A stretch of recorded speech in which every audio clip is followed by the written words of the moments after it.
Hello friends, welcome to blue board classes.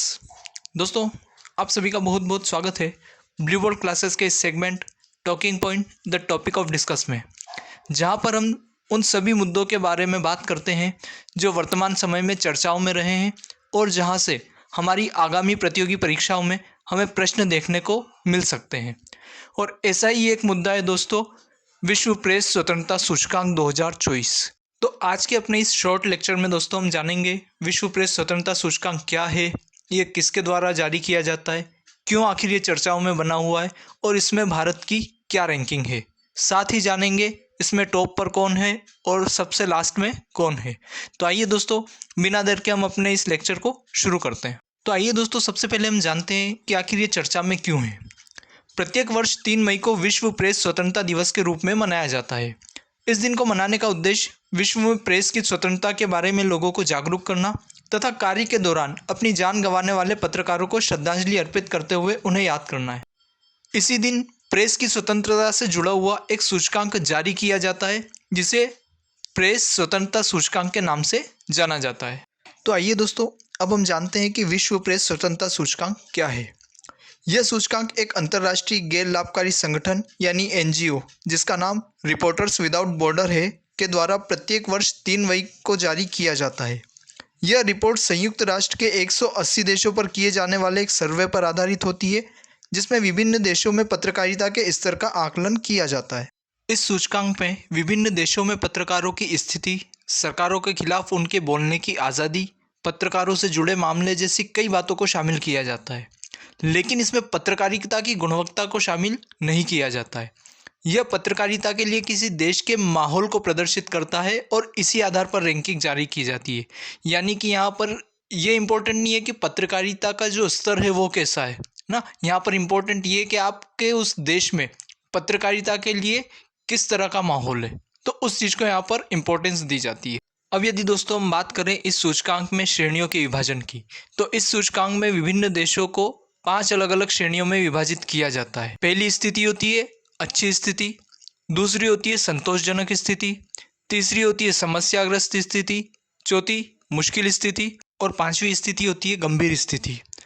अच्छी स्थिति से गंभीर स्थिति तक पत्रकारिता का जो स्तर है वो निरंतर गिरता जाता है। यानी जहाँ पर पत्रकारिता के लिए अच्छी स्थिति है वहाँ पर पत्रकार खुलकर अपनी बात रख सकते हैं, और जहाँ पर स्थिति गंभीर है वहाँ पर पत्रकारों पर कई तरह के प्रतिबंध देखने को मिलते हैं।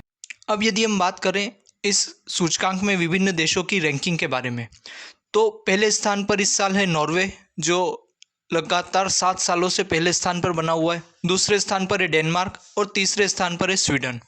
वहीं अगर हम बात करें 2023 की, तो 2023 में भी पहले स्थान पर नॉर्वे था, आयरलैंड सेकंड स्थान पर था और थर्ड स्थान पर जो था वो था डेनमार्क। यदि इस साल हम 2024 में अंतिम 3 देशों की बात करें, तो अफगानिस्तान नीचे से तीसरे स्थान पर है, सीरिया नीचे से दूसरे स्थान पर है, जबकि इरिट्रिया सबसे निचले पायदान पर इस बार मौजूद है। वहीं अगर 2023 की हम बात करें, तो 2023 में नीचे से तीसरा स्थान था वियतनाम का, नीचे से दूसरा स्थान चीन का और सबसे निचला स्थान था उत्तर कोरिया। यदि हम बात करें भारत की स्थिति की, तो भारत 2022 में जहां 150वें पायदान पर था, 2023 में उसकी स्थिति गिरकर 161वां स्थान हो गई थी।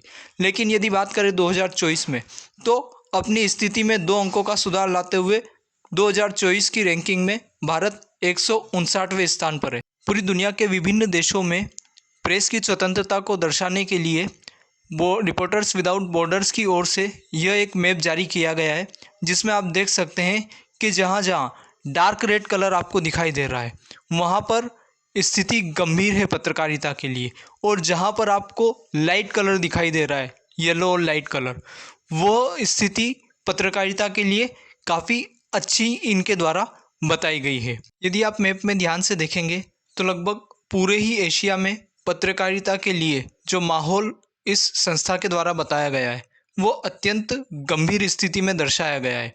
जबकि यदि आप देखेंगे जो अमेरिकन कंट्रीज़ है या जो यूरोपियन कंट्रीज़ है, वहाँ पत्रकारिता के लिए माहौल काफ़ी अच्छा बताया गया है। तो दोस्तों, ये था हमारा आज का शॉर्ट वीडियो लेक्चर, जहां पर हमने विश्व प्रेस स्वतंत्रता सूचकांक 2024 के बारे में जाना।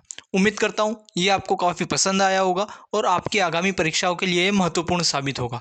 ऐसे ही और महत्वपूर्ण वीडियोस देखते रहने के लिए वीडियो को लाइक कीजिए, ज़्यादा से ज़्यादा दोस्तों के साथ इसे शेयर कीजिए तथा चैनल को सब्सक्राइब करके बेल आइकन को ऑन कर लीजिए, ताकि आने वाले वीडियोस के नोटिफिकेशन आपको मिलते रहें। फिर मिलेंगे जल्दी एक नए टॉपिक के साथ। तब तक के लिए धन्यवाद।